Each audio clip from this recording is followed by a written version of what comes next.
तो यूक्लिड विभाजन प्रमेय होती क्या है, जैसा कि हम लोग अभी तक भाग करते आए हैं, बस उसी भाग मेथड पर ही आधारित है। बहुत ही सरल, सहज और आसान सा प्रमेयिका है। इस प्रमेयिका को समझेंगे। ओके, तो यहाँ पर a और b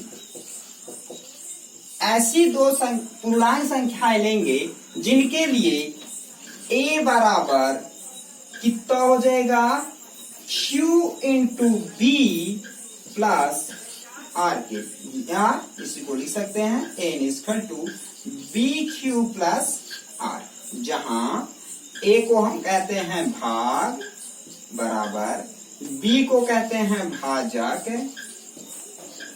गुणे ये होता है भागफल और नेक्स्ट होता है शेषफल।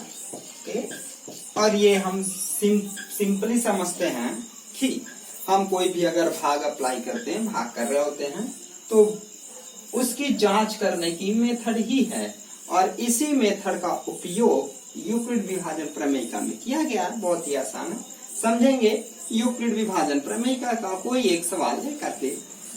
तो हमारे पास एक सवाल है प्रश्नावली 1.1 का पहला ही सवाल है, और पहले का ये नंबर हम सॉल्व करते हैं। ओके, क्या कहता है, यूक्लिड विभाजन प्रमेयिका का प्रयोग करके HCF ज्ञात करना। HCF मतलब महत्तम समापूर्णता। ओके, हाईएस्ट कॉमन फैक्टर हमको निकालने की आवश्यकता है, निकाल लेंगे। जैसा कि हमारे पास प्रश्न है, पहला ही नंबर है प्रश्न 135 और 225, इनके मध्य हमें HCF ज्ञात करना है। तो इसका सॉल्यूशन करेंगे।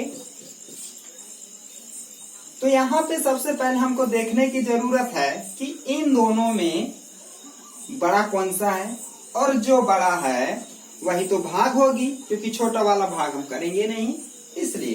तो देख लेते हैं। तो 225 इज ग्रेटर देन है किसके, 135 के। तो हम बता देते हैं, चूंकि 225 इज ग्रेटर देन 135। ओके, तो 225 और 135 के बीच हम यूक्लिड विभाजन प्रमेय लगाएंगे। लगा लेते हैं, देख लेते हैं।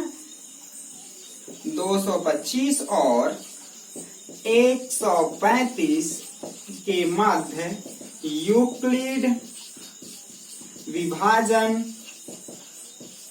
प्रमेयिका से कितना हो जाएगा, भाग कौन सी, जो बड़ी, यानी कि a की वैल्यू यहाँ पे होगी 225, दैट इज इक्वल टू 135 से हमको क्या करना है, इसमें भाग देनी है। तो 135 लिख लेंगे और 135 से भाग करेंगे और देखेंगे कितना भागफल आता है।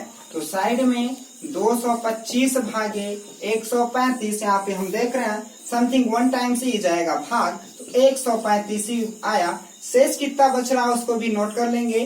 5 में 5 गया 0, और यहाँ पे 12 में 3 माइनस करेंगे, तो 12 में 3 माइनस करने पर आया कितना, 90।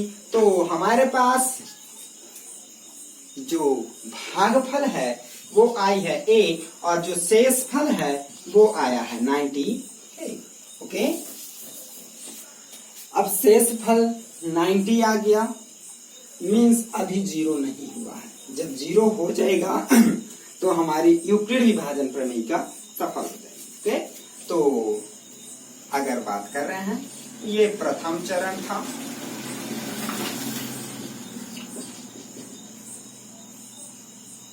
यहां शेष फल जो था आपका, r की वैल्यू 0 नहीं है,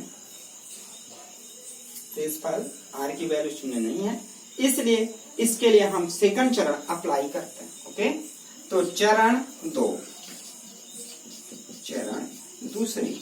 अब दूसरी चरण में देखेंगे तो किनके मध्य लगाना पड़ेगा हमको, जो हमारा भागफल यानी कि b की वैल्यू थी और जो शेष फल यानी कि r की वैल्यू थी, इन दोनों के मध्य हम पुनः से यूक्लिड विभाजन प्रमेय का लगाएंगे, क्यों शेषफल 0 नहीं है इसलिए। तो 135 और किसके मध्य 90 के मध्य यूक्लिड विभाजन प्रमेय का से कितना हो जाएगा 135 दैट इज इक्वल टू 90। अब 90 से इसमें भाग करेंगे तो समथिंग 1 टाइम्स जाएगा, तो 90 क्रॉस 1 या गुणे 1 प्लस शेषफल कितना आ जाएगा 135 में 90 हम माइनस करेंगे तो आएगा कितना 45। और यहां से हमें पुनः पता चल रहा है कि यहाँ शेषफल r की वैल्यू 0 नहीं है, इसलिए हमें पुनः से तीसरे चरण में भी यूक्लिड विभाजन प्रमेय का प्रयोग करनी पड़ेगी। तो तीसरा चरण यहाँ पे कर लेंगे 3, चरण 3। ओके, अब किसके मध्य लगाना पड़ेगा हमको यूक्लिड विभाजन 90 जो यहाँ का भाजक था और शेषफल 45, तो 90 और 45 यानी कि 90 और 45 के मध्य यूक्लिड विभाजन प्रमेय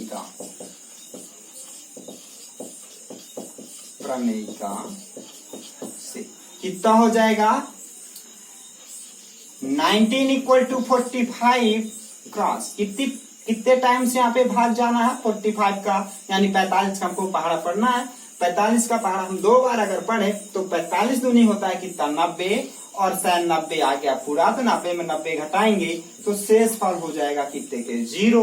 और हमें यहाँ से पता चला कि r की वैल्यू हो गई 0, शेषफल हो गया 0 आता है। HCF 225 और 135 का कितना आ गया है 45। ठीक,